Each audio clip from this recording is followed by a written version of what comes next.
World ব্যাংকের প্রতিনিধি যারা বাংলাদেশে সে আসলে একটা বিরাট লম্বা তালিকা নিয়ে তাতে মানে আমাদের দেশে যা যা আছে সবই বন্ধ করে দিতে হবে। তেমন আমি তাকে জিজ্ঞেস করলাম যে মাথা ব্যথা হলে কি মাথাটা কেটে ফেলে দিতে হবে? তারপর আমি বলছি আপনারা সাহায্য করেন আর না করেন, আমার কৃষকদের আমি সাহায্য করব, আমি নিজে টাকায় করবো যদি আমি ক্ষমতায় যাই। কৃষিতে ভর্তুকি বিএনপি সরকার আমলে কোনো ভর্তুকি তেমন দিতও না, আর কিছু আন্তর্জাতিক সংস্থা ছিল ভর্তুকি দেওয়া যাবে না। যারা বলে তাদেরকে আমি জিজ্ঞেস করলাম যে আপনারা তো প্রাইস সাপোর্ট দেন, ঠিক আছে, আমরা ভর্তুকি বাদ দিলাম, বলবো প্রাইস সাপোর্ট, ভাষাটা বদলাই দেবো, অসুবিধা কি? যাক, আমার মনে আছে আমি 96 সালে ইলেকশনের আগে ওয়ার্ল্ড ব্যাংকের প্রতিনিধি যারা বাংলাদেশে সে আসলে একটা বিরাট লম্বা তালিকা নিয়ে তাতে মানে আমাদের দেশে যা যা আছে সবই বন্ধ করে দিতে হবে। রেল বন্ধ করতে হবে, বিআরটিসি বন্ধ করতে হবে, আমাদের খুলনা শিপইয়ার্ড বন্ধ করতে হবে, আমাদের সব জুট মিল বন্ধ করতে হবে, আমাদের যত মিল করা সবই বলছে, কারণ ওগুলি সব প্রফিটেবল না।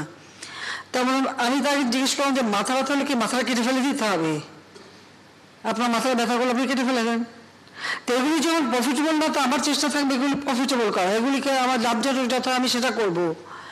তাহলে কৃষিতে ভর্তুকি দিলে আমরা কোনো সাহায্য করবো না। আমি জানি না তখন আমি সরকার আসবো কিনা যাই না, আমি তখন বিরোধী দলের। তারপর আমি বলছি আপনারা সাহায্য করেন আর না করেন, আমার কৃষকদের আমি সাহায্য করব, আমি নিজে টাকায় করবো যদি আমি ক্ষমতায় যাই। আমি খুব কনফিডেন্সের সাথে বলছি যে আমি যদি সরকারে যাই, আমি আমার কৃষকরা ভর্তুকি আমি দেবই, আমার আপনাদের টাকা লাগবে না, আমার নিজের টাকা করব।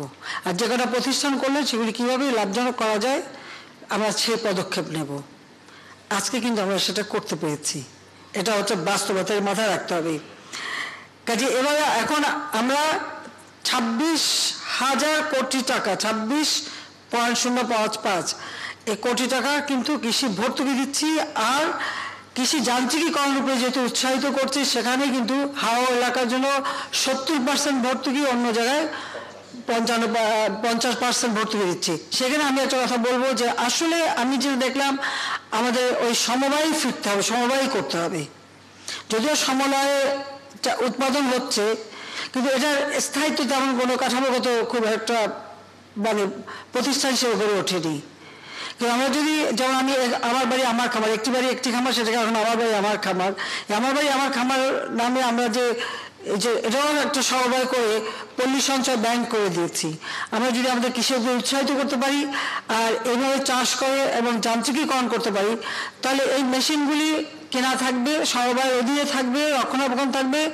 যে যখন ব্যবহার করবে তারা ওই ব্যবহার করার জন্য তেলের দামটা দিয়ে ব্যবহার করবে, তাহলে তার কৃষি শ্রমিক পাওয়া যায় না বা চাষ করা যায় না। এবং আমাদের দেশেও কিন্তু অনেক নতুন নতুন যন্ত্রপাতি তৈরি হচ্ছে, কৃষি উপকরণ তৈরি হচ্ছে, যেটা চাষবাস আমাদের মাটির সাথে, কারণ আমাদের অনেক জায়গায় নরম মাটি, জোবা মাটি, পানি মাটি, সেই সব জায়গায় যেন যান্ত্রিকীকরণ করে চাষ করা যায়। যার যার জমি থাকবে, ফসল উৎপাদন যখন হবে, উৎপাদিত ফসলের একটা অংশ মালিকরা পাবে, যে শ্রম দেবে আমার কিষানি তারা পাবে একটা অংশ, আর একটা অংশ থাকবে সরকারের কাছে ওই সমবায়ের মাধ্যমে, যেন এই সমস্ত কৃষি কার্যক্রম পরিচালনার জন্য কৃষি উপকরণগুলি এই সমবায়ের মাধ্যমে, অর্থাৎ সার, বীজ বা সেচ এবং চাষ করা, ধান কাটা, সব কিছু ব্যবস্থা এর মাধ্যমে হবে। এটাই জাতির পিতা বঙ্গবন্ধু করতে চেয়েছেন। আমরা যদি করতে পারি তাহলে জীবনে আর কোনদিন আমাদের কোনো খাদ্য অভাব হবে না।